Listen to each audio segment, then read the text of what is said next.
What's going on, everybody? Smitty from Around the 412 here, and this isn't the Around the 412 Steelers show. Tyler's not here. It's just me. But I wanted to jump on here, put out a video, just talk about things that I've heard. We're about 24 hours out from when NFL teams have to be at 53 guys. By the time you're watching and listening to this, actually, maybe we're not 40, they're 24 hours out. Maybe it's the day of. Maybe it's after. Maybe you're watching this late and not sure how much information of this will still be pertinent. But Terry McLaurin just got paid by the Washington Commanders, 3 years, $96 million extension, bringing his total left on the deal 4 years, $120 million.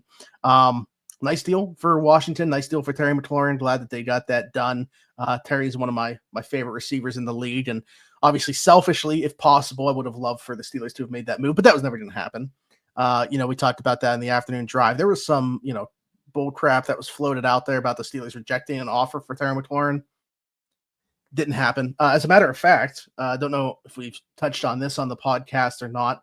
I was told that Washington was one of the teams calling about TJ, and up front said Terry McLaurin won't be part of those discussions. So, conversation never went anywhere to begin with. I don't think the Steelers would have entertained it anyway. I'm just saying, for sure, Washington never had a desire to trade Terry McLaurin. Was never going to happen. Was always going to get that deal with Washington. So that's off the table. Let's talk about what's not off the table when it comes to the wide receiver position.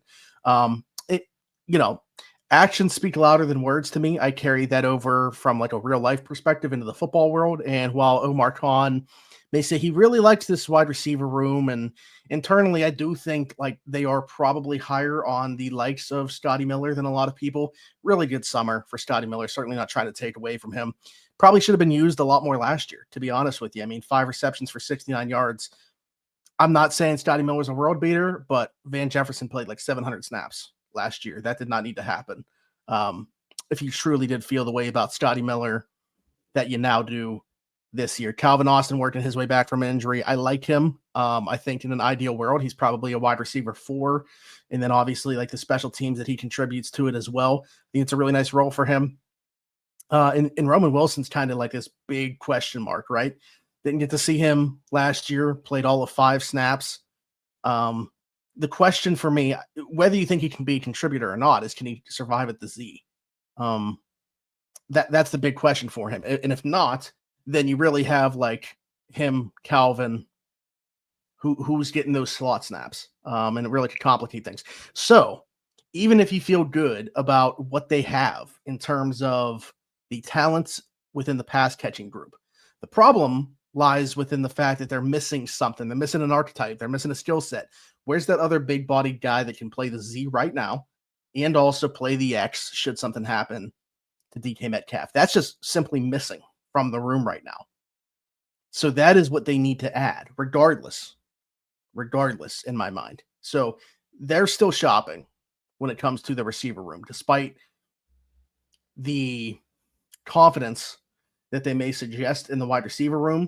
To me, it's a yes and no. Yes, there is confidence within the guys there, but they still know it's missing something. And they're going to continue to look around. Gabe Davis obviously came in for a second time, left without a contract. More information came out in terms of everything that was going on there, the injury that he suffered. And then obviously the setback afterwards, there was some blood clotting that took place when he started his rehab. So really only been training for a little over a month. It seems or at least hardcore training to get back. So how quickly is he going to, even if he signs, be a factor? And I wonder what those conversations are like with teams. Is it teams, is the discrepancy between, it can't be about money. We know what he's making because the Jaguars are paying that. He's going to play on the vet min in 2025 for whoever he signs with. So could it be him looking for money in a second year? That is the reason he's not signed yet, or is it still health related? I kind of lean towards that being the case. And I wonder if there's some conversations with teams about wanting to put him on IR to start the year with a designation to return, and maybe the player and team not being on the same page in terms of that. We'll see. That is the one free agent that I still think is possible. And I don't know if I'm going to predict that it happens at this point just because of everything that's going on with it. I will predict that they're going to add a receiver, but I'm not so sure that that's still the guy that I would say. Let's continue on down the line here with names that were thrown my way. I know fans don't want to hear this one. Allen Lazard. I think he's just going to be linked to the Steelers until he's not. As long as Aaron Rodgers is here, so this season, whether it's right now and it happens, whether it's at the trade deadline, it's going to be that long that we're talking about this name being added to the Steelers roster. And if he does get added, I think a lot of people are going to really start to say that Aaron's pushing the buttons here. Allen Lazard, somebody that I'm not personally super interested in this team adding, just because, yes, he played on the outside in Green Bay and at times in New York. Honestly, like, best is a big slot. And again, going back to the slot options that are already on this roster, I just don't see it. So certainly wouldn't be my preference. Now, if your argument is just there's not enough talent in the room, they just need to add pass catchers, I get it. I'm not like turning my nose up to that as an option based off what else is out there. It's just not the way that I would go. And hopefully there's a better option out there for them. The other thing is, right, like, I don't think any of this is going to happen within the next 24 hours. Like, freezing cold takes me if by the time you guys are watching this video, something has already happened with this receiver room. But at this point, they're going to wait and see what shakes loose from these other rosters, what else becomes available, who doesn't make teams around the league, and maybe we'll get to a name or two within the rest of this group. But I think that's the course of action they very, very clearly decided on here. Gabe Davis not being signed yet. I think now looking at it, taking a step back, this was always going to be that they went about business, was waiting to see who didn't make some 53-man rosters from around the league. Another name that I just recently started bringing up was Alec Pierce. I think going from Anthony Richardson to Daniel Jones made him more expendable because I don't think he's as good as a fit within the offense. He's also in the last year of his contract. Not a lot of indie people talking about this, so like maybe it's not worth talking about, but like I know the Steelers have for sure called. I've seen other people put out that he's on the trade block. Now, I haven't heard that specifically, but I know the Steelers have called about him twice. They certainly really like the player. This is a guy that can play the Z, really good blocker, could play the X, in an unfortunate circumstance where DK Metcalf does miss some time because, again, right now that happens. What's the answer to that? Not looking for somebody necessarily to replicate the production or anything like that, but literally just playing the role. They don't have somebody to do that right now. So I personally, Alec Pierce probably at the top of my list personally, really like the player, the deep threat ability.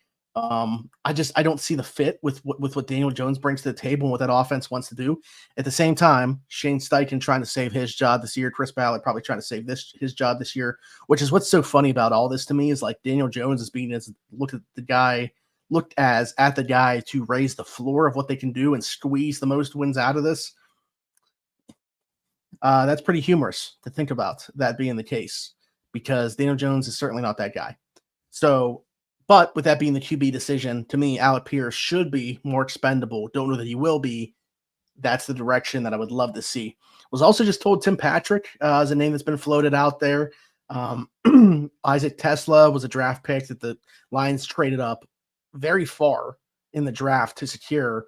And kind of takes that role. Now, Tim Patrick, to me, still probably within the 5 best receivers on the Detroit Lions. Another bigger body guy who can really block and play the Z. I keep saying this. Had some really good years with Denver before, unfortunately, injuries became part of the equation for him there. Missed the better portion of 2 seasons. So we'll see if anything plays out there, if he is on the trade block or what to make of that. But Tim Patrick, another name to watch there. I was told he was on the block. Now, whether that's actually the case, I like to trust where I hear this information from. We'll see if that's the case. And then the other one just recently brought up to me, Jalen Tolbert of the Dallas Cowboys. The Steelers and Cowboys strike on another wide receiver deal. Obviously, George Pickens sent to Dallas from Pittsburgh earlier in the offseason. Could Jalen Tolbert now come back from Dallas to Pittsburgh in a separate deal, maybe on his way off that roster right now?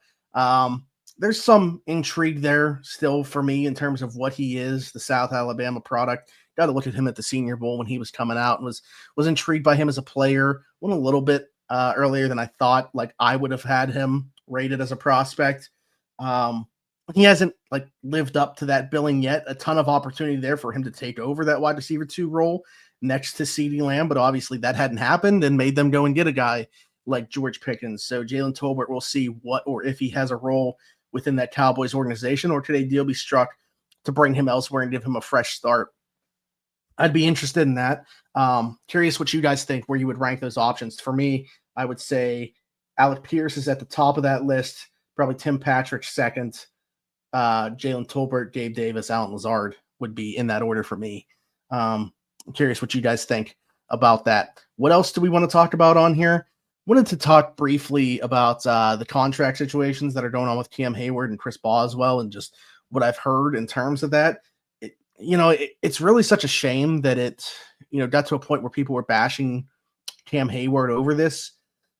He was using the little leverage he had in negotiation tactics, which means in this day and age, posting cryptically on Instagram and saying, would I be willing to sit out games, and throwing it out there in the media that could potentially happen. I don't blame him for doing that. That's just like where we are in terms of the way that the NFL works these days. But it left a bad taste in a lot of fans' mouths, and for no reason. Like, he returned to work, started doing drills again, which honestly, like, it's not like he's ever been a guy that, or well, not ever, recently has not been a guy that has done much of anything in training camp anyway. So, like, had this not leaked, nobody would have thought anything of it. The unfortunate reality is I think a lot of people soured on Cam Heyward during this process, and no financial gain on his end. And I don't necessarily think that that's going to change before we get to kickoff in East Rutherford, New Jersey. In the case of Chris Boswell, I think it's a little bit different because I think the team has a desire to extend his contract.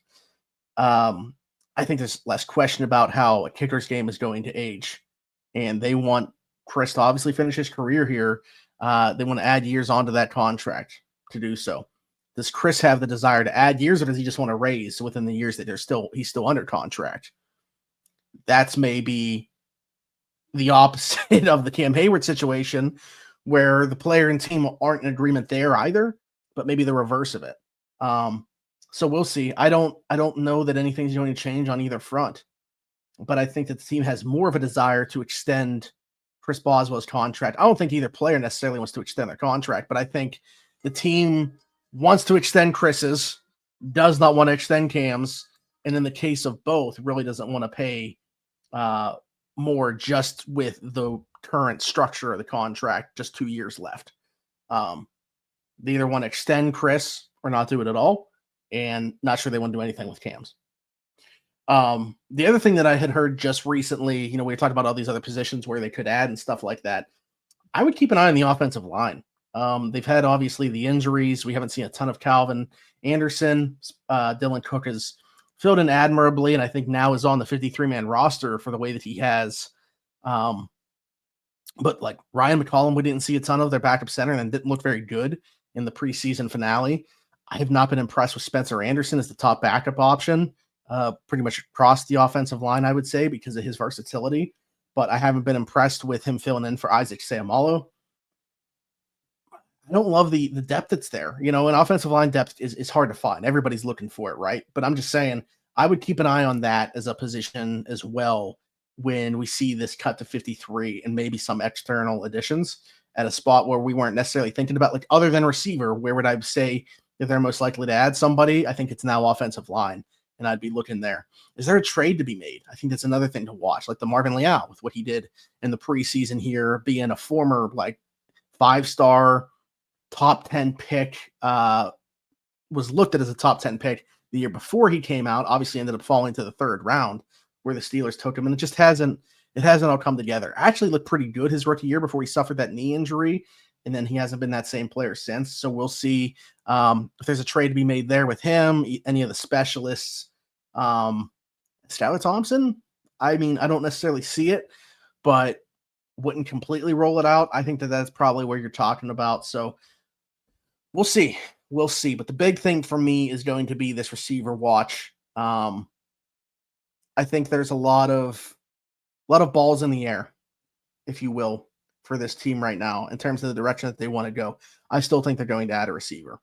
And I don't know if I'm in the majority or minority on that at this point in time. I know people have kind of been going back and forth because of the comments made about the receiver room and everything like that. And Scotty Miller's strong summer.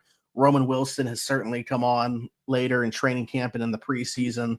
And that's fine. But again, despite what these guys have shown, they're just simply missing that archetype of player that I think needs to be in the room. And I think that they're going to address that. So we'll see. We'll see if it's one of those 5 names that I mentioned. Again, Gabe Davis, Jalen Tolbert, Alec Pierce, Alan Lazard, Tim Patrick. Watch for those 5 names within the next 48 hours, and we'll see if anything happens there. But again, be sure to like, subscribe, hit that notification bell. We'll be back this week, another Around the 412 Steelers show. But until then, for Smitty, be sure to leave us a 5-star review as well on all audio platforms. Follow us on everything at Around the 412. We'll see you next time. Bye-bye.